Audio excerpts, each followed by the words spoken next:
The Great Happiness. Buddham Saranam Gacchami Manopubangama Dhamma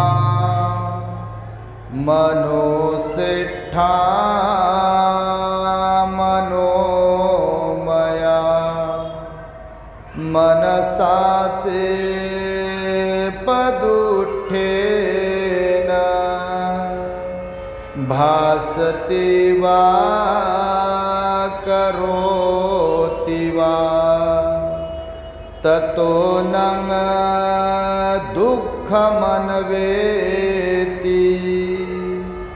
चक्कं वा वहतो पदम् मनोपुब्बंगमा धम्मा मनोसिट्ठा मनोमया मनसाचे पसन्नेन भासति वा करोति वा ततो नं सुखमन्वेति छायाव अनपायिनी।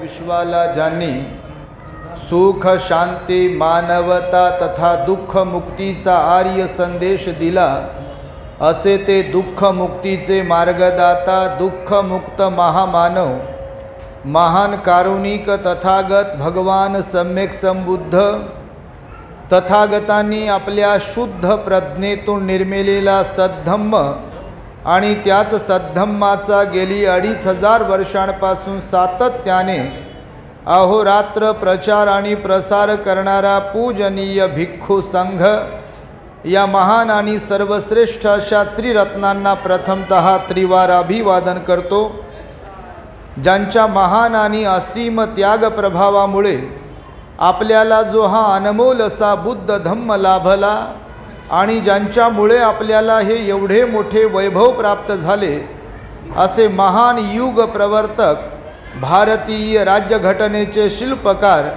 परमपूज्य बोधिसत्व डॉक्टर बाबासाहेब आंबेडकर या महामानवाच्या महान अशा धम्मक्रांतीमध्ये संपूर्ण जीवनाला समर्पित करून आज या सायंकाळच्या मंगलमय प्रहरी आपल्या अहमदनगर जिल्ह्यातील श्रीरामपूर शहरातील लुंबिनी बुद्ध विहारामध्ये भारतीय बौद्ध महासभेच्या वतीने तथा ज्यांनी आम्हाला निमंत्रित केले अशा श्रद्धावान धम्म उपासिका सुनीताताई व सुधाकर काळे यांच्या वतीने धम्मदेसनेच्या कार्यक्रमाचे आयोजन करण्यात आलेले आहे। निमित्त आहे तथागत भगवान बुद्धांची जयंती आणि महामानव बोधिसत्व डॉक्टर बाबासाहेब आंबेडकरांची जयंती।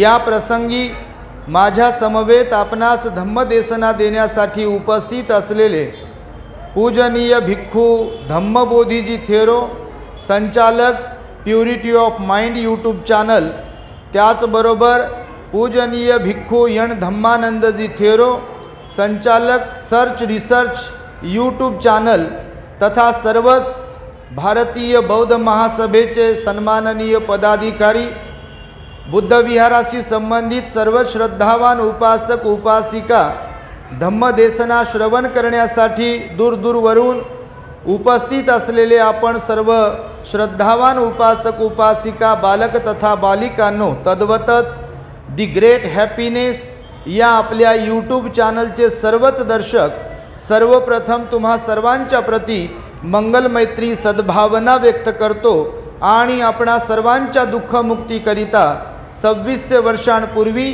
तथागत भगवान बुद्धांद्वारा शिकविलेल्या धम्मोपदेशास प्रारंभ करतो। आपण सर्वांनी शांत एकाग्र आणि श्रद्धायुक्त चित्ताद्वारे या अनमोल बुद्धवाणीला आपल्या हित सुखाकरिता श्रवण करावे, ग्रहण करावे। खरं तर कार्यक्रमाची वेळ 5 वाजेची होती, पण मगासी भंतेंनी सांगितल्यानुसार कंटिन्युअसली प्रवास आहे, धम्माचा प्रवास आहे. परवाला आम्ही मुंबईमध्ये होतो अंधेरीला. आपल्यापैकी बरेच जण सोशल मीडियावरती आम्हाला फॉलो करत असाल तर तुमच्यापर्यंत आमचे दौरे येत असतात. काल मुरबाडला होतो, भीमाईच्या मातृभूमीमध्ये आपल्या, आणि आज सकाळी पुण्यामध्ये होतो आळंदी रोडला, आणि सायंकाळी आपल्या विहारामध्ये पोहोचण्यासाठी आम्हाला वाटलं पुण्यावरून जवळ असेल हे श्रीरामपूर, तर नगरच्या बाहेरून पलीकडून आम्ही गाडी टाकली. मग इकडे येता येता हा वन वे म्हणजे रोड होता छोटा, तर मग येण्यासाठी आम्हाला विलंब झाला. त्यामुळे मी काय दिलगिरी वगैरे व्यक्त करणार नाही, कारण तुमच्याच ज्ञाती बांधवांसाठी दुसरीकडे होतो आणि आता तुमच्याकडे आहोत. आणि मी प्रवचनाच्या सुरुवातीलाच सांगितलं, काळे परिवाराच्या वतीने तुम्हाला मनसोक्त भोजनाचा आस्वाद घ्यायचा आहे, पण आपण केवळ भोजनासाठी म्हणून धार्मिक कार्यक्रमात गेलो नाही पाहिजे. कारण बोधिसत्व बाबासाहेबांना अभिप्रेत असलेलं परिवर्तन आपल्याला घडवायचं आहे. वर्षानुवर्ष आपण भाकरीच्या मागे होतो. आता बाबासाहेबांच्या पुण्याईमुळे तुम्ही खाता त्या भाकरीवर बाबासाहेबांची सही आहे असं गाण्यातून तुम्ही म्हणता. आणि 14 एप्रिलला तर लय नाचले असाल बापा त्या गाण्यावर, पण ते गाणे काही नाचण्यासाठीच नसतात, त्यातून बोधही घेतला पाहिजे, नाही का? नुसतंच गाण्यावर नाचायचे 5-6 मिनिटं, तेवढ्यापुरता बाबासाहेब माझ्या रक्तातला भीमराव पाहिजे म्हणते. आणि जयंती झाली की मग बाबासाहेबाच्या पुतळ्यावरची धुळे पुसत नाही. आणि 14 एप्रिलला टाकलेला हार सुकून गेलेला असते, वाळून गेलेला असते, ते काढण्यासाठी फुरसत मिळत नाही. तुम्ही नाही बापा तसे, पण काही काही खरंच असे असतात, नाही का? आणि म्हणून भोजनाचं मनात ठेवणार नाही असं मी तुमच्या चेहऱ्याकडे पाहून म्हणजे समजतोय की तुम्ही भोजनाला आले नाही, तुम्ही खरंच धम्मदेसनेला आलेले आहात.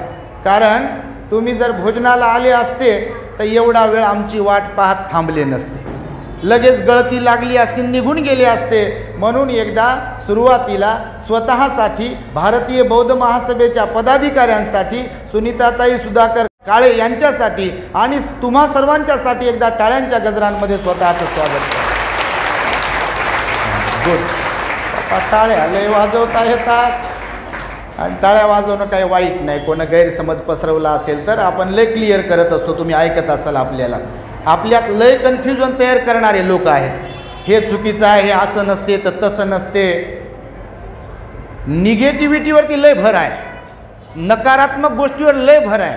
22 प्रतिज्ञांवरती सुद्धा आपला व्हिडिओ आहे, तुम्ही पाहिला असेल तर. 22 प्रतिज्ञा बाबासाहेबांनी दिल्या आपल्याला, पण 22 प्रतिज्ञात सुरुवातीच्या ज्या प्रतिज्ञा आहेत त्याच्यावरच भर दिल्या जाते सगळीकडे. पण त्याच्या नंतरच्या ज्या प्रतिज्ञा आचरणिक सांगितल्यात ते पाठ आहेत का म्हटल्यावर पाठ आहे म्हणते, पण त्याचा काय अर्थ होते तेवढं माहीत नाही म्हणते. बाबासाहेबांनी बघा तुम्ही सुरुवातीला ईश्वरवादाचं खंडन करणाऱ्या प्रतिज्ञा दिल्या की नाही? बरोबर आहे. सुरुवातीला नकारात्मक प्रतिज्ञा आहेत आणि नंतर सकारात्मक प्रतिज्ञा आहेत. भगवान बुद्धांनी सांगितलेल्या आर्य अष्टांगिक मार्गाचा अवलंब करेल, भगवान बुद्धांनी सांगितलेल्या 10 पारमिता मी पाळेल, मी हिंसा करणार नाही, मी चोरी करणार नाही, मी व्याभिचार करणार नाही, मी खोटे बोलणार नाही, मी दारू प्राशन करणार नाही. 14 एप्रिल तर दारूशिवाय होत नाही. सांगा तो आहे ना. ही मोठी वाईट गोष्ट आहे, तुमच्या माहितीसाठी सांगतो. म्हणून मी जरा वेगळ्या मोडमध्ये बोलत असतो. माझं तत्त्व ठरलेलं आहे, कोणी वंदो अथवा निंदो, आपण ज्या पद्धतीने सांगतो तर लोकांमध्ये परिवर्तन होते. तुम्ही पाहत असाल तर खरंच परिवर्तन होत आहे कुठून कुठून, आणि आपल्याच लोकांमध्ये परिवर्तन होत आहे असा काही विषय नाही. इतर लोकांचेही रोज फोन येतात कोणाचे ना कोणाचे संपूर्ण महाराष्ट्रातून की हे आम्हाला काही माहिती नव्हतं, तुमच्यामुळे समजलं. आपले प्रवचनं जास्तीत जास्त कौटुंबिक, सामाजिक आणि व्यावहारिक गोष्टींवरती असतात, परंतु त्याला आधार असतो बुद्ध आणि बाबासाहेबांच्या विचारांचा. आणि त्यामुळे इथे सुद्धा मी तुमचं प्रथमतः तर अभिनंदनच करतो. कारण धार्मिक क्षेत्रामध्ये आता आम्ही लहानपणापासून आहोत. तुम्ही आमच्या वडिलांच्या वयाचे, आईच्या वयाचे, बहिणींच्या वयाचे, भावाच्या वयाचे इथे बसलेले आहात. तुम्ही सामाजिक धार्मिक क्षेत्रामध्ये काम करताय, बौद्धच आहात. काम आपलं प्रत्येकाचं एकच आहे, अजेंडा एकच आहे. पण अजेंडा जरी एकच असला, उद्देश जरी एकच असला, तरी भावाभावाचं काय पटत नाही. ते म्हणते त्यांचं आम्हाला चालत नाही, आणि हे म्हणते तुमचं आम्हाला चालत नाही. काम एकच आहे प्रत्येकाला. भिक्षू बुद्धाचंच काम करताय, बाबासाहेबांचंच काम करताय, आणि उपासकही बाबासाहेबांचं बुद्धाचंच काम करतात. पण काही ठिकाणी आम्ही पाहतो बिलकुल जणू काय 36चाच आकडा. आता आम्ही काय मंगळावरून आलो, तुम्ही काय चंद्रावरून आले का? खरं सांगा तर आम्ही तुमच्यातूनच येऊन भिक्खू बनलो ना, बरोबर की नाही? परंतु काही लोकांचे चष्मे, कोण हिरवा घातलाय, कोण काळा घातलाय, कोण भलताच घातलाय, आणि त्याच चष्म्यातून पाहतात. पण चष्मा काढून पाहू दे बा जरा समोरच्या लोकांकडे, खरंच सगळे सारखीच आहेत काय? तर ते जमत नाही, कारण चष्मा काढायचा नाही ना मला. तुम्ही नाही तसे, पण आता परिवर्तन होत आहे. वर्धेला आमची धम्मदेसना झाली बघा. TBMच्या लोकांनी धम्मदेसना आयोजित केली बघा. त्रिलोक्य, आता ते त्रिरत्न बौद्ध महासंघ आहेत, त्यांनी धम्मदेसना आयोजित केली जयंतीच्या निमित्ताने, आणि तुफान गर्दी होती तिथे. पण सर्व लोक होते तिथेही. मी हाच विषय मांडला की काम आपलं एकच आहे, परंतु मतभेद आणि मनभेद झालेले जे आहेत ते जर आपण पुसून टाकले, संपवले, तर मग खऱ्या अर्थाने बाबासाहेबांना अभिप्रेत असलेलं परिवर्तन समाजामध्ये घडवू शकतो. नाहीतर सर्वसामान्य लोक आपल्याकडे पाहतील, म्हणतील यांचंच यांच्यात पटत नाही, मग आपण कुणाला फॉलो करायचं, असंही होते. आणि त्यामुळे मी सुरुवातीला तुमचं खरंच अभिनंदन करतो. अनेक ठिकाणी आम्ही जातो, भारतीय बौद्ध महासभेच्या वतीने कार्यक्रम घेतल्या जातात, आम्हाला धम्मदेसनेसाठी बोलविल्या जाते. मागे पुण्याला सुद्धा सभागृहात कार्यक्रम झाला होता. आदरणीय भीमराव आंबेडकर साहेब होते आणि मी होतो. भीमराव आंबेडकर साहेबांचं भाषण होतं आणि माझी धम्मदेसना होती. विशेषतः त्या सभागृहात जिथे मोठमोठे प्रोग्राम होतात, AC सभागृह होतं, तुम्ही फोटो वगैरे पाहिले असेल तर प्रवचन पण आहे, त्या सभागृहात धम्मदेसना आयोजित केली होती. आणि एवढं तुडुंब ते सभागृह भरलं होतं. मीच आश्चर्यचकित झालो होतो की नाट्यगृह होतं, सभागृह होतं, गाण्याचे सांस्कृतिक कार्यक्रम होत असतील तर लोक गर्दी करतात, पण धम्मदेसना ऐकण्यासाठी शेवटपर्यंत मला भेटून दान देऊनच लोक गेले. तिथेही कार्यक्रमाला मला वाटतं 10-10:30 रात्रीचे वाजले होते, पण एकही व्यक्ती गेला नाही. मधला जो स्पेस होता त्या स्पेसमध्ये उभं राहायला सुद्धा जागा नव्हती. बाल्कनी खचाखच भरली होती आणि आतमध्ये सुद्धा तेवढीच गर्दी होती. आणि त्यामुळे प्रत्येक ठिकाणी आता कार्यक्रम होत आहे. कोणी बड्डेच्या निमित्ताने बोलवत आहे धम्मदेसनेसाठी, कोणी स्मृतिदिनाच्या निमित्ताने बोलवत आहे. लग्नातही लोक म्हणतात भंतीच्या अगोदर तुमची अर्धा तास धम्मदेसना होईल आणि नंतर लग्न लावा. एवढं परिवर्तन आता होत आहे बघा. ही जमेची बाजू आहे, ही परिवर्तनाची नांदी आहे. त्यामुळे आम्हाला मनस्वी आनंद होतो आणि आम्ही मात्र आधाशासारख्या म्हणून बोलतो. एवढंच बोलायला अर्धा तास लागला असता म्हणून आमची सुपरफास्ट एक्सप्रेस असते, कारण जास्तीत जास्त लोकांच्या कर्णपटलावरती बुद्ध बाबासाहेबांची वाणी पोहोचली पाहिजे. आणि म्हणून मी आज तुम्हाला छोट्या छोट्या गोष्टी सांगेल. भगवान बुद्धांनी सांगितलं धम्म जो आहे, बुद्धांनी सांगितलेला धम्म, तो बघा तुम्ही सब पाप सकरण गाथा म्हणता ना. वंदना कोणाकोणाला पाठ आहे? सगळ्यांना. बाप्पा तुम्ही तर लय हुशार आहे. वंदनाचा पाठ आहे म्हणता. धम्मपालन गाथा घेत असता ना, तर धम्मपालन गाथा बघा कशी आहे. भगवंताचा धम्म सांगण्याची पद्धत कशी आहे बघा, तुम्हाला सांगतो. दोन भाग केलेले आहे भगवंताने. सब पापस अकरणं हा एक भाग आहे. कुठल्याही प्रकारचं पापकर्म, अकुशल कर्म करू नये. अगोदर सांगितलं काय करायचं नाही किंवा काय करायला नाही पाहिजे हे अगोदर सांगितलंय, सब पापस अकरणं. आणि त्यानंतर सांगितले मग कुशलस्स उपसंपदा. पापकर्म जर करू नका तर काय करा, कुशल कर्म करा. भगवंताने सांगितलं बघा. आणि पापकर्म न करण्यासाठी आणि कुशल कर्म करण्यासाठी त्याच्या पूर्वी तुमच्या मनाची निर्मळता आवश्यक आहे. म्हणून भगवान म्हणाले सचित्त परियोदपनं येतं बुद्धानं शासनं. हे बुद्धाचं शासन आहे. कोणतं बुद्धाचं शासन कशाला म्हटलंय? कोणतंही काया वाचा मनाने पाप कर्म करायचं नाही आहे, तर काया वाचा मनाने सदैव कुशल कर्म करायचं आहे. आणि हे सगळं करण्यासाठी आपल्या मनाला शुद्ध बनवायचं आहे, निर्मळ बनवायचं आहे. आणि हेच बुद्धाचं शासन आहे. त्यामुळे आपण बुद्ध धम्माला समजून घेतलं पाहिजे. तर बघा, मनुष्याने जीवनामध्ये 5 अवगुणांपासून सदैव सावध असायला पाहिजे, याच्याबद्दल मी तुमच्याशी बोलणार आहे. लक्षपूर्वक ऐका. आता हे अवगुण प्रत्येकातच असतात. या जगात परिपूर्ण फक्त अर्हत झालेलं व्यक्तिमत्व भिक्खू आणि सम्यक संबुद्ध जे असतात तेच परिपूर्ण असतात. बाकी जे सर्व जेवढे काही लोक असतात त्यांच्यात काही ना काही कमजोऱ्या असतात. गुण अवगुण प्रत्येकात असतात. मग ते बुजुर्ग लोक असो, तरुण असो, ज्ञानीवंत असो, परिव्राजक असो, धर्मगुरू असो, उपासक असो, लहान असो, मोठे असो का कोणी असो, प्रत्येकात गुण अवगुण असतात. तर भगवंताने सांगितलं बघा, विविध ठिकाणी केलेला उपदेश आहे, त्याला शॉर्टमध्ये बनवला आहे की 5 अवगुणांपासून सदैव सावध असायला पाहिजे. जर या 5 अवगुणांपासून आपण सावध नाही राहिलो तर जीवनामध्ये हे 5 अवगुण आपल्याला उद्ध्वस्त केल्याशिवाय राहत नाहीत, आपलं नुकसान केल्याशिवाय आपल्याला शांत बसत नाहीत. मग ते 5 अवगुण कोणते आहेत त्याबद्दल मी तुम्हाला सांगेल. तर पहिला अवगुण सांगितला बघा भगवंताने. बुद्ध धम्माचा अभ्यास जर तुम्ही केला तर तुम्हाला लक्षात येईल. भगवान म्हणाले एक अवगुण आहे तो म्हणजे झोपाळूपणा. कोणता कोणता आहे का नाही अवगुण? बिलकुलच अवगुण आहे तो. समजा आता इथं बसल्या बसल्या कुणाला झोप येत असेल तर ही अनमोल बुद्धाची वाणी ऐकायला मिळेल काय? मिळेल का ऐकायला? नाही.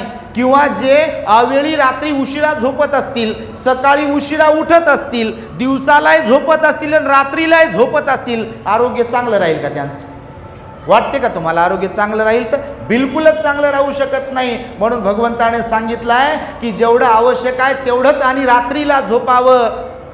जास्त झोपणं म्हणजे आपल्याला ते बिलकुल उद्ध्वस्त करून टाकते, दुःखाकडे घेऊन जाते. म्हणून भगवंताने धम्मपदामध्ये सुद्धा झोपेच्याबद्दल सांगितलं की मनुष्याने प्रमाणापेक्षा जास्त झोपू नये. बाबासाहेब सुद्धा आपल्या समाजाला म्हणाले बघा, जागृतीचा विस्तव तुम्ही कधीही विझू देता कामा नये. तुम्ही सांगत असाल भाषणामध्ये, ऐकतही असाल, जागृतीचा विस्तव कधीही विझू देता कामा नये. त्याचा तसाच अर्थ आहे, म्हणजे आपण जागरूक असायला पाहिजे. भगवंताने सदैव सांगितलं मनुष्याला की मनुष्याने सदैव सतर्क असायला पाहिजे, सावध असायला पाहिजे, जागरूक असायला पाहिजे. कोणत्या बाबतीमध्ये? या वाणीतून आपण जे काही शब्द वापरतो ते शब्द वापरताना म्हणजे बोलताना सतर्क असायला पाहिजे. आपण काय बोलतोय, कुणाशी बोलतोय, बोलणं योग्य आहे का आपलं, इथे बोलणं योग्य आहे का आपलं, ह्याच्याबद्दल सतर्क असायला पाहिजे. आईला बोलताना कसं बोलतोय, वडिलांना बोलताना कसं बोलतोय, वडीलधाऱ्यांना बोलताना कसं बोलतोय, धम्मगुरूंशी बोलताना कसं बोलतोय, शिष्टाचार समजला पाहिजे. म्हणून भगवंताने सांगितलं ह्यातून शब्द फेक करत असताना सुद्धा तुम्ही सावध असायला पाहिजे, सतर्क असायला पाहिजे. बऱ्याचदा लोक भांडतात बोलतात आणि नंतर म्हणतात रागाच्या भरात बोललो म्हणतात. याचा अर्थ झोपलेले होते. झोपलेलं असणं म्हणजे काय? आपली बुद्धीचा वापर न करणं म्हणजे झोपलेलं असणं. मग भगवंताने हे सांगितलेलं आहे. मनाच्या कर्माच्या संदर्भातही भगवान बुद्धाने तेच सांगितलं की मनाने कधी कुणाला दुखवलं नाही पाहिजे, मनाने कधी कुणाबद्दल वाईट विचार करता कामा नये. आणि जर वाईट विचारांनी आपण वागत असेल तर याचा अर्थ आपण झोपलेले आहे. या शरीराने कुणाला त्रास देत असेल तर याचा अर्थ आपण त्रास देतोय म्हणजे झोपलेले, जागे नाही आहे, आपण सावध नाही आहे. आणि भगवंताचा उपदेश तुम्ही कोणताही पहा, मनुष्याला सावध केलं भगवंताने. भगवान शाक्य सिंह म्हणतात भगवंताला.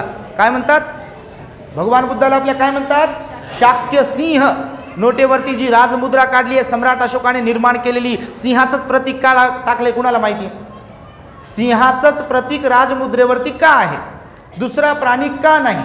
भगवान बुद्धाला सुद्धा शाक्य सिंह असं का म्हणतात? तर सिंहाचा गुणधर्म आहे एक. काय?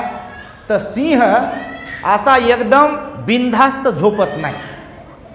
सिंह बिनधास्त झोपत नाही. सिंह सतर्क असतो.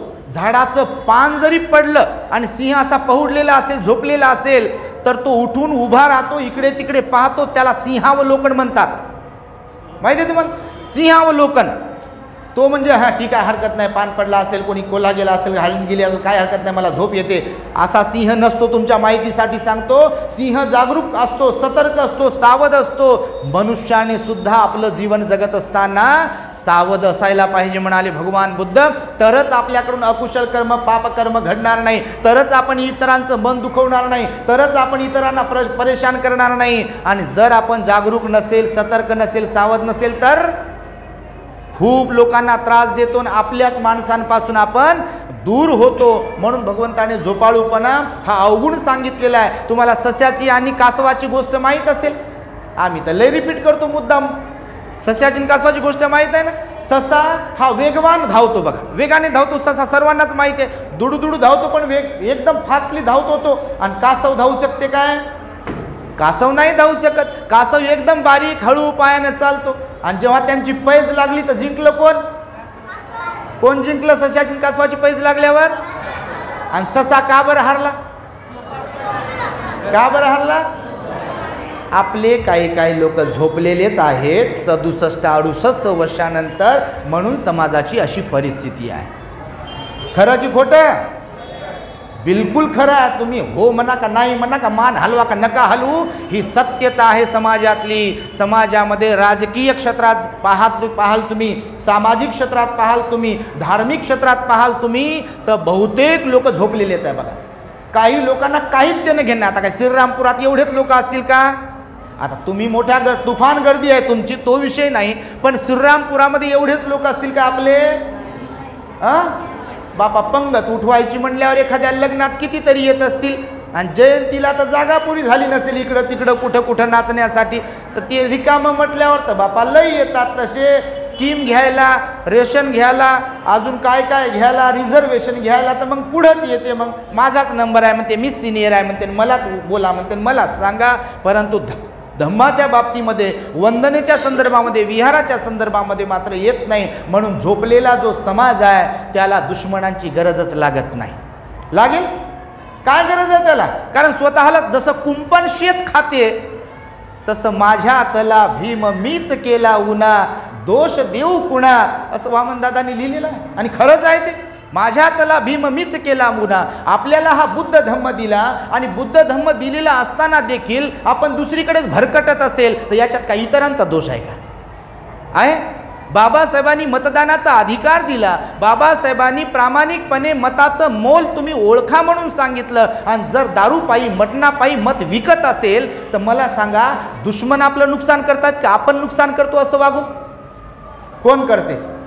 बापा मुकेच बसले तुम्ही निवडणूक आहे म्हणून.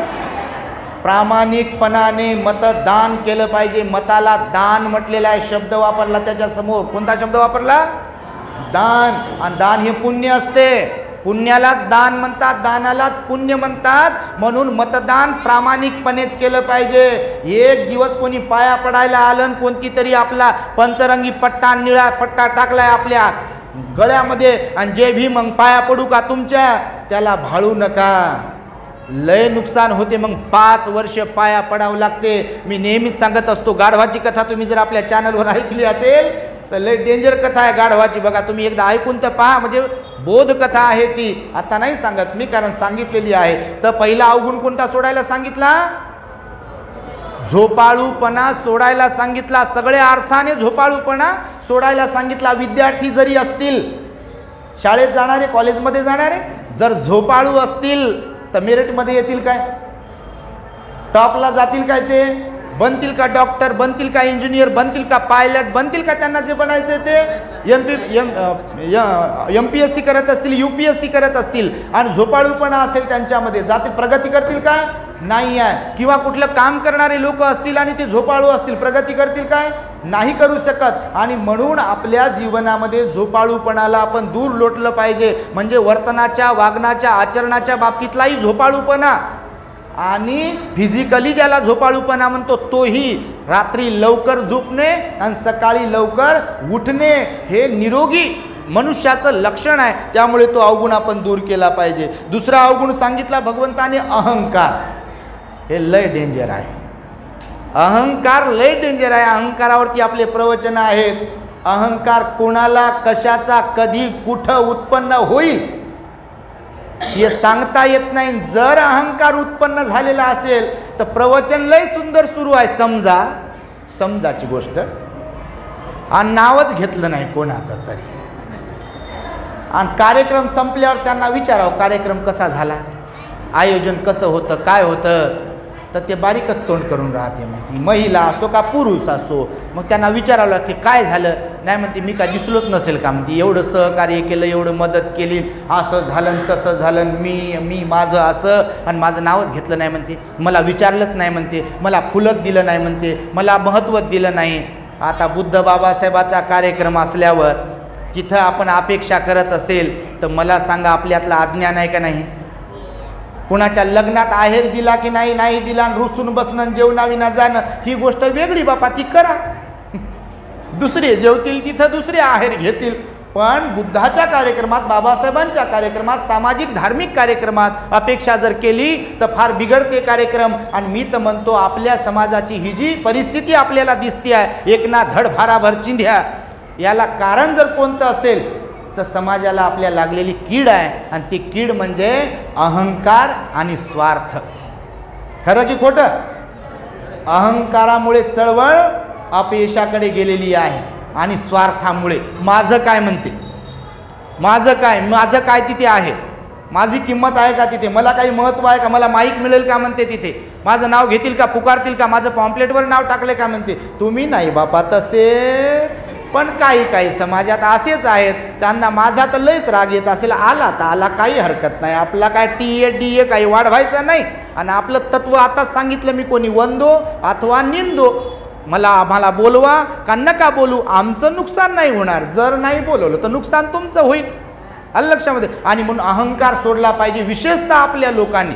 सगळ्यांनीच अहंकार सोडला पाहिजे, पण विशेषतः आपल्या लोकांनी. आणि त्या लोकांनी की ज्यांना स्वतःला वाटते मी बुद्धाचं काम करत आहे, मी धम्माचं काम करत आहे, मी बाबासाहेबांचं काम करत आहे, मी विहाराचं काम करत आहे, असं ज्यांना कुणाला वाटते, ती माझी आई असो, माझे बाबा असो, माझा भाऊ असो, माझी बहीण असो, ज्यांना कुणाला वाटते की मी बाबासाहेबांचं काम करतोय, मी धम्माचं काम करतोय, त्यांनी पहिली गोष्ट 2 गोष्टी डिलीट मारल्या पाहिजे. कोणत्या? अहंकार आणि स्वार्थ डिलीट मारला तरच प्रामाणिकपणे काम होऊ शकते. अदरवाईज काम आपण करू शकत नाही. नाही तर घरीच बसणारे असे लय लोक आहेत बघा. आणि त्यामुळे दुसरा अवगुण आपण सोडला पाहिजे. मी जरा फास्टली चाललोय. आता याच्यामध्ये भगवंताने तर सांगितले, कोणाकोणाला संपत्तीचा अहंकार असते, कुणाकुणाला सौंदर्याचा अहंकार आहे, तर कुणाला ज्ञानाचा अहंकार आहे. आता संपत्तीवाला जर असेल कोणी अहंकारी, तर त्याला गरीबाला तुच्छ लेखते, ते मैच बडा म्हणते, माझ्यासारखं कोणीच नाही म्हणते, मीच मी आहे म्हणते, मी खाली बसू का म्हणते, मी तिथे येऊ का, मी गुडघ्यावर बसू का, आणि मी भंतेजीला वंदन करू का, आणि मी अगोदर जय भीम करू का म्हणते. त्यांनी आम्हाला जय भीमच केला नाही. आता जय भीममध्ये अहंकार असाव का बरं? पण काही लोकांचा त्याच्यातही अहंकार आहे, मला अगोदर जय भीम करावं म्हणते. आणि काही लोक तर जय भीम करताना हात तर जोडतच नाही. आपल्या काही लोकांचे हात जुडतच नाहीत. आणि सरते शेवटी समजा कधी तशी श्रद्धा उत्पन्न झालीच, बुद्ध धम्म कळाल्यावर, तेव्हा हे कोपरं कामातून गेलेले असतात आणि शोल्डर कामातून गेलेले असतात. समजा उशिरा उगवलंय कोणाचं, श्रद्धा उत्पन्न झाली, आणि तेव्हा वाटलं त्यांना असे हात जोडाव, तर तेव्हा हात जोडू शकत नाही, कारण कामच करत नाही, हात कामातून गेलेले असतात तोपर्यंत. म्हणून भगवंताने सांगितलं आहे की अहंकार संपत्तीचा पण बरा नाही, सौंदर्याचा पण बरा नाही, ज्ञानाचा पण बरा नाही. ज्ञानीवंत, मी नेहमी सांगतो, तो व्यक्ती ज्ञानीवंत आहे की ज्याला अहंकाराचं ज्ञान आहे, आणि तो व्यक्ती अज्ञानी आहे ज्याच्यामध्ये ज्ञानाचा अहंकार आहे. समजते तुम्हाला मी काय बोलतोय ते? ज्यांच्यामध्ये ज्ञानाचा अहंकार आहे. आपल्यातही लय अहंकारी लोक आहेत असे, मग ते चिवरधारी असो, काही का ग्रहस्थ उपासक असो, ज्यांना वाटते मला वंदना येते, मला सुत्त येतात, आणि मला लग्न लावता येते, मला बड्डे करता येते, मला काय करता येते. वाईट नका वाटू देऊ, तुम्हालाच म्हणत नाही मी, समाजातल्या काही लोकांना वाटतो. आता काही आमच्यात समजा असं कोणी असेल तर मी भंतेजी आहे म्हणते, मी चिवरधारी आहे. बाबा चांगली गोष्ट आहे ना, भंतेजी आहे, पण काही तुम्हाला येतही नाही, तुम्ही शिलाचंही पालन करत नाही, तुम्ही फक्त दानच मागत राहता, भिकत मागत राहता. त्याला अर्थ आहे का? काही लोकांचं प्रबोधन करा, चळवळीचं काम करा, बाबासाहेबांचं काम करा, रात्रंदिवस पूर्ण वेळ तुम्हाला दिला, आणि काम करताना शील पालन करा, संयम ठेवा, तुमच्या वाणीवर संयम ठेवा, तुमच्या मनावर संयम ठेवा, तुमच्या शरीरावर संयम ठेवा. कारण लोक तुमच्याकडे पाहतात, लोक तुमच्याकडे तेव्हा झुकतील जेव्हा तुमच्यात क्वालिटी असेल, पात्रता असेल. पात्रता असल्याशिवाय कोणी झुकत नाही, तुमच्या माहितीसाठी सांगतो, हे भगवंताचं वचन आहे. म्हणून आपण किती ज्ञानी आहोत हे महत्त्वाचं नाही आहे, आपलं आचरण कसं आहे, आपला स्वभाव कसा आहे हे फार महत्त्वाचं आहे. म्हणून काही घरामध्ये सुद्धा कौटुंबिक जीवन जगणारे लोक आहेत. काही पत्नी पतीच्या प्रेमाला मुकलेले असतात, काही पती पत्नीच्या प्रेमाला मुकलेले आहेत, एक भाऊ भावाच्या प्रेमाला मुकलेला आहे, बहीण भावाच्या प्रेमाला, भाऊ बहिणीच्या प्रेमाला मुकलेले आहेत. काही ठिकाणी आपलीच माणसं, पण आपलीच माणसं आपल्याला किंमत देत नाहीत. का? तर काही लोकांचं तोंड बरं नसते. तुमचं चांगलं आहे बापा, तर काही लोक, कारण हे लय बिघडवते. घर बिघडवण्याला कारणीभूत हे डेंजर आहे. खरं की खोटं? खरंच म्हणाल तुम्ही. खोटं कसं म्हणाल बापा? टचकन बोलते म्हणते, मुकत बसते म्हणते मी कधी बोलले नाही. भांडेच बरोबर घासले नाही म्हणते, तुला भांडेच घासता येत नाही, तुला हे कपडे धुता येत नाही म्हणते, स्वच्छ फरचीच पुसता येत नाही. ते तुला काय तुन असते ते लावत राहते म्हणते, टॉर्चरच करत राहते. भंतीजी तुम्ही तर सांगता म्हणते आदर करा, सेवा करा, आम्ही करायला तयार आहोत म्हणते, आणि आम्ही झुकतोय, आम्ही वागतोय म्हणते, आम्ही बदलतोय म्हणते, विनम्र राहतो, पाया आहे पडतो, सेवा आहे करतो.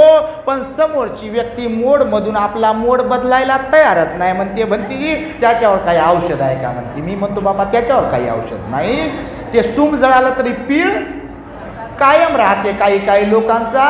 त्यांना कोणी सांगून किती सांगू, असे काही लोक भगवंताच्या काळात होते. असा काही विषय नाही की भगवंताच्या काळात सगळे 100% लोक सुधारलेले होते. भगवंताला शिव्या देणारे, भगवंताला नाव ठेवणारे, भगवंताला बदनाम करणारे, भगवंताला धम्मप्रचारापासून अडथळा निर्माण करणारे, भगवंताला दूषण देणारे, भगवंताच्या वाटेला जाणारे असे भगवंताच्या काळातही होते. बाबासाहेबांच्याही काळात होते बाबासाहेबांना त्रास देणारे. इतर तर होतेच होते. आपल्याही लोकांनी बाबासाहेबांना रडवलेलं आहे. नानकचंद रत्तूचं पुस्तक जर तुम्ही वाचलं तर बाबासाहेब ओक्सा बोक्सी रडत असत कधी. माहिती आहे तुम्हाला? पश्चातापाचे अश्रू गाळलेले बाबासाहेबांनी. बाबासाहेब म्हणाले इतरांनी मला रडवलं, इतरांनी मला त्रास दिला, इतरांनी माझ्यासोबत जातीभेद केला, इतरांनी मला अपमानित केलं, इतरांनी मला परेशान केलं, त्यांचं मी समजू शकतो.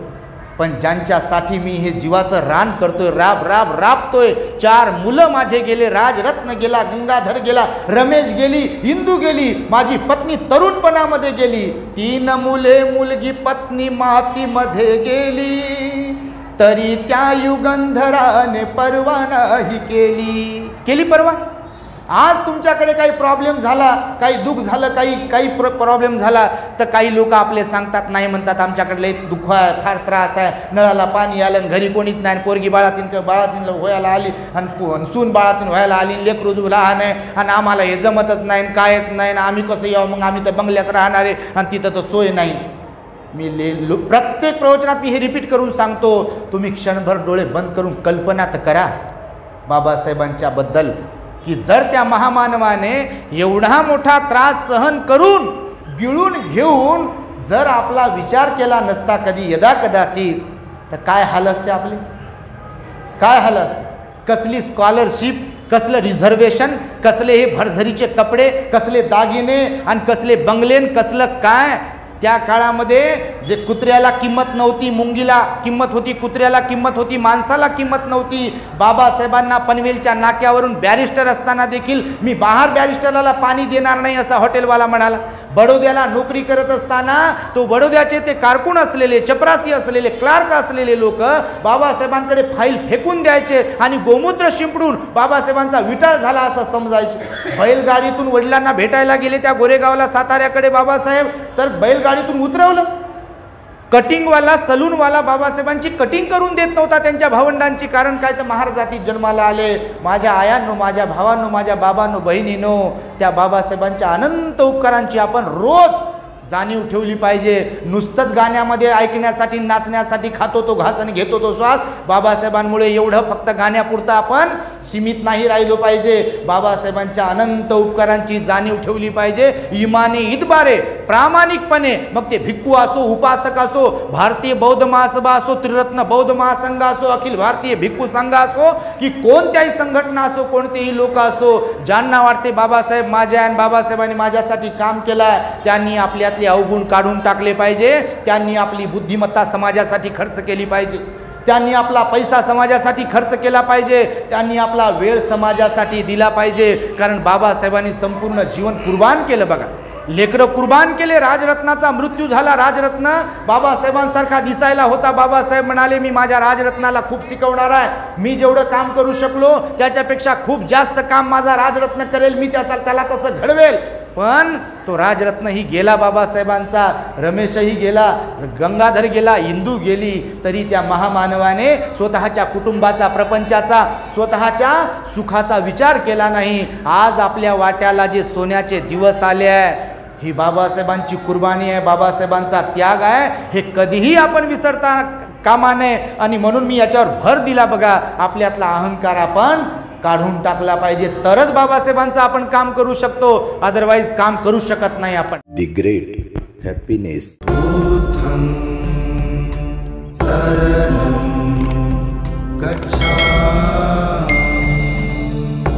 म्हणून माझे कपडे मळतील का आणि मी विहारात जाऊ कसा वगैरे वगैरे हे गौण ठेवलं पाहिजे, याला महत्त्व दिलं नाही पाहिजे आपण. तर हा दुसरा अहंकार समजला. कोणता अहंकार?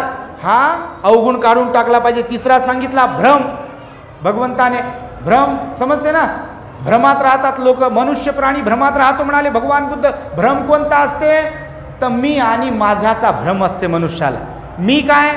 तर हे माझं शरीर, माझे डोळे, माझं नाक, माझे कान, माझी शरीरयष्टी, माझी बॉडी, माझं घर, माझी नोकरी, माझा पैसा, माझा मुलगा, माझी मुलगी, आणि त्या मुलाकडे बायको आली त्याची 6 महिने 1 वर्षभर झालं की तेच मग रडते, म्हणते आता काय सांगावं म्हणते. लग्न करताना म्हणते माझ्या सुनेसारखी सुनच नाही म्हणते कोणाची. लग्न सोयरिकीला गेल्यावर माझ्या पोरासारखा मुलासारखा मुलगाच नाही म्हणते हो. आणि लग्न झालं 1 वर्ष 2 वर्ष झाले, तुमचे चांगलेच असतील बापा, पण काही लोकांचे.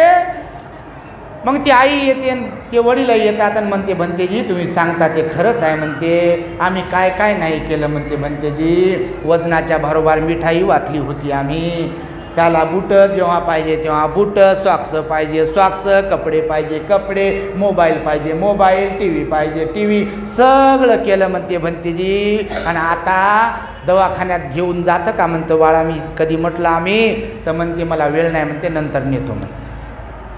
खोकलू नका म्हणते तुम्ही घरात, लेकरं आहेत म्हणते लहान, तुम्ही तिकडंच थांबा म्हणते, तिकडंच बसा, तो ग्लास तुमचा तुम्हीच वापरा म्हणते, प्लेट तुम्ही तुमचीच वापरा म्हणते. काही घरात अशी कंडिशन आहे, काहींची झाकलेली आहे मूठ आणि काहींची उघडी आहे. फरक एवढाच आहे अपवाद वगळता. म्हणून भगवंताने सांगितलं भ्रमातून बाहेर पडा. मी मी मी मी कालच उपदेश केला परवा दिवशी एका ठिकाणी, की आपल्याकडे आज जे काही आहे ते कायम आपलंच राहील, या भ्रमातून बाहेर पडलं पाहिजे. विशेषतः म्हातारे लोक समजा, ज्या आईचे बाबाच्या वयाचे आहेत, एक काळ तुमचा होता, आज आहे का तुमचा काळ? आणि राहील असं वाटते काय? रंकाचा राव होतो इथे, रावाचा रंक होतो, माहिती आहे तुम्हाला? एक काळ होता असं बघा. कालचे गुलाम असलेले आपले लोक आज मला आहेत की नाही?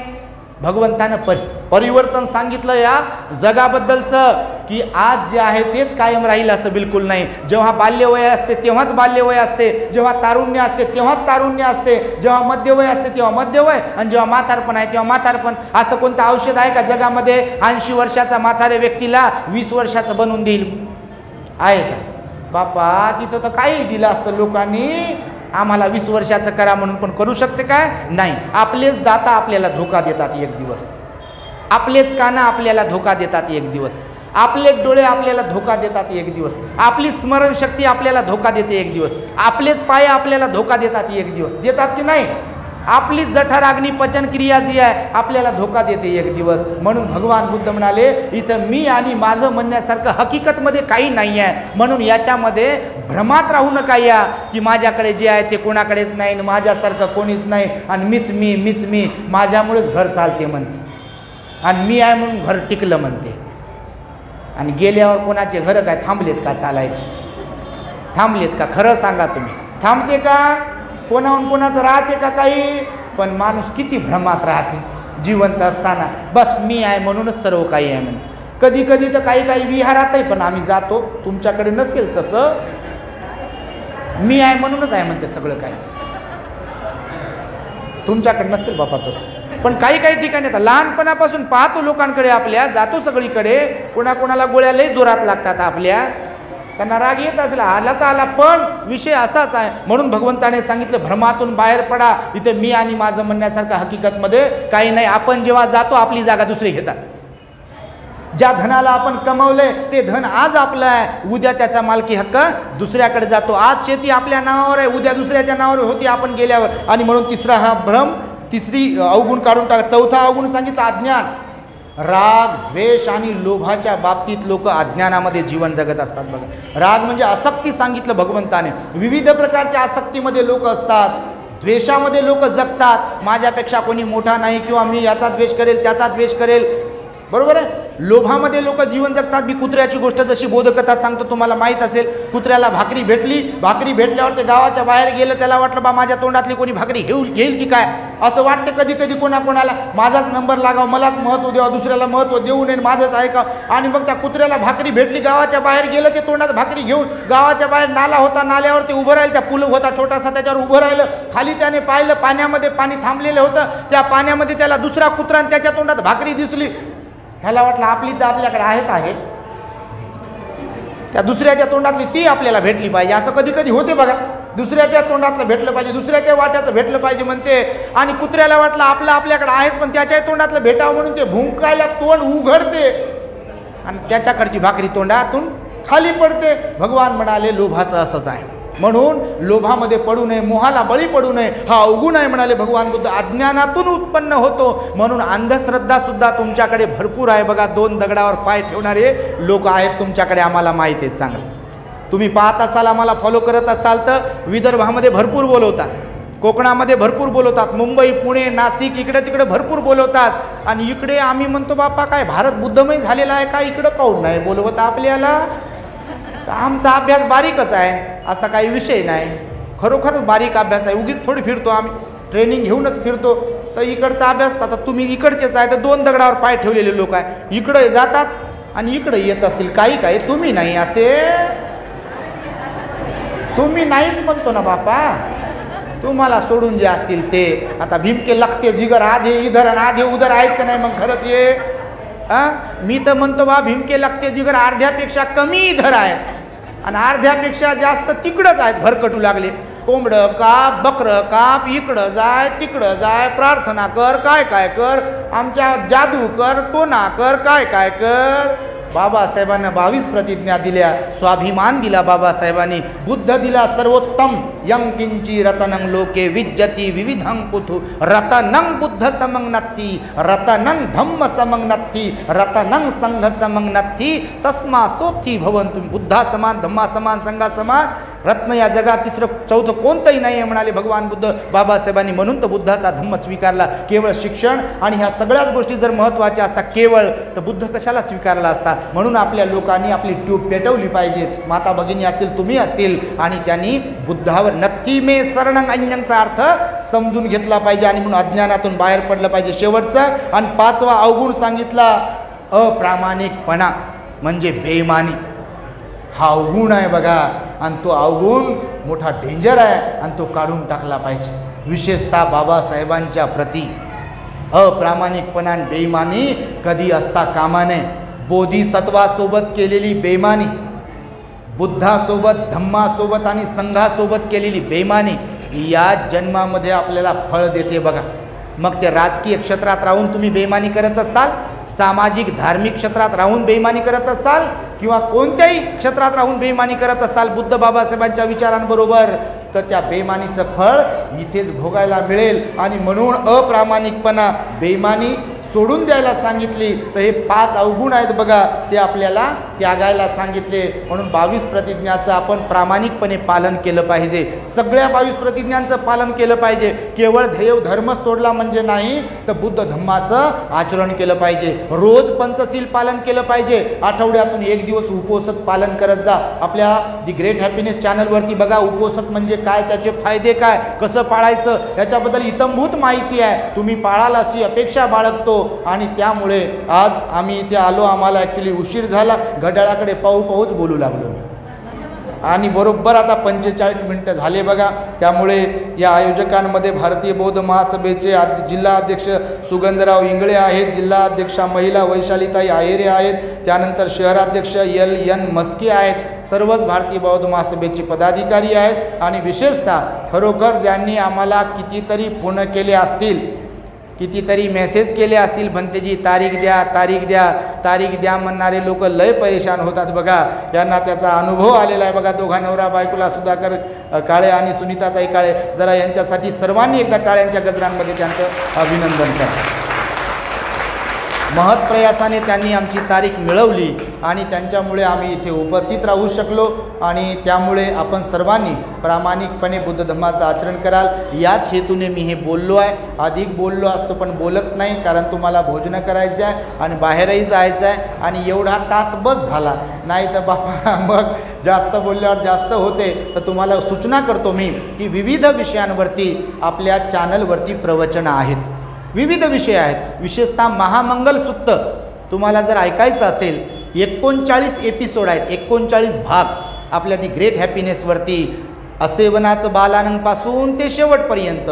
तर ते महामंगलसूत्र एकदा तुम्ही ऐका. त्यानंतर 10 पारमिता पण शिकवलेल्या आहेत, आर्य अष्टांगिक मार्ग पण शिकवलेला आहे. विशेषतः बाबासाहेबांवरती धम्मदेशना असतात, भरपूर धम्मदेशना आहेत. तर तुम्ही त्या धम्मदेशना ऐका. यासाठी आपल्या दी ग्रेट हॅपीनेस चॅनलला सबस्क्राईब करा, लाईक करा, कमेंट्स करा. आपल्याकडे बघा इलेक्ट्रॉनिक मीडिया नाही आहे, प्रिंट मीडिया नाही आहे. तुमच्याकडे टी व्ही तर असेल, पण तुमच्याकडचा टी व्ही जो आहे तो घरातल्या लोकांचे डोके बिघडवणार आहे, खराब करणार आहे.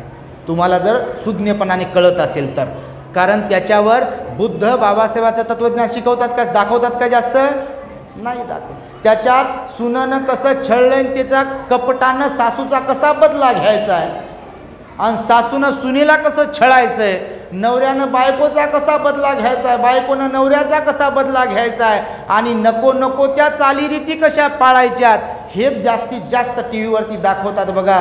आणि म्हणून टी व्हीवरच्या मालिका, सिरियल, चित्रपट पाहण्यापेक्षा आपला अँड्रॉइड मोबाईल बाबासाहेबांच्या पुण्याईमुळं आपल्याला मिळालेला आहे. तर टी व्हीला तो कनेक्ट करत जा आणि यूट्यूबवर जाऊन दी ग्रेट हॅपीनेस सर्च करत जा आणि आपलं चॅनलवरचं प्रवचन जे आहे घरादाराला ऐकत जा. निश्चितपणे मी तुम्हाला खात्रीने सांगतो, तुमच्या कौटुंबिक जीवनामध्ये, सामाजिक जीवनामध्ये, धार्मिक जीवनामध्ये आणि सर्वच प्रकारच्या जीवनामध्ये बदल होईल, म्हणजे 100% बदल होईल असे मी तुम्हाला खात्री देतो. आणि वेळेच्या अभावी मी माझ्या शब्दांना इथे पूर्ण करतो. भवतो सब मंगलम रक्षन्तु सब देवता सब बुद्धानुभावेन सदा सुखी भवन्तु ते. भवतु सब मंगलम रक्षन्तु सब देवता सब धम्मानुभावेन सदा सुखी भवन्तु ते. भवतु सब मंगलम रक्षन्तु सब देवता सब संघानुभावेन सदा सुखी भवन्तु ते.